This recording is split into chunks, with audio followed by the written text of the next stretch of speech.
Samantala, Youth Volleyball Team mula po sa lalawigan ng Pangasinan nagwagi sa isang International Cup. Ikwento mo ang good news na yan, Idol Maya. Pinatunayan ng mga kabataang atleta sa Pangasinan na abot kamay nila ang pangarap na kampyonato dahil sa bawat hampas ng bola, kalakip ay determinasyon at pagpupursigi upang manalo.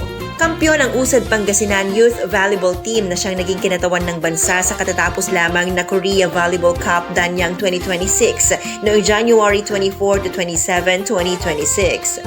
Naganap ito sa bansang South Korea kung saan nakatunggalin ng ating mga manlalaro ang iba't ibang kinatawan ng bansang Mongolia, Malaysia at South Korea na siyang nakalaban nila sa championship.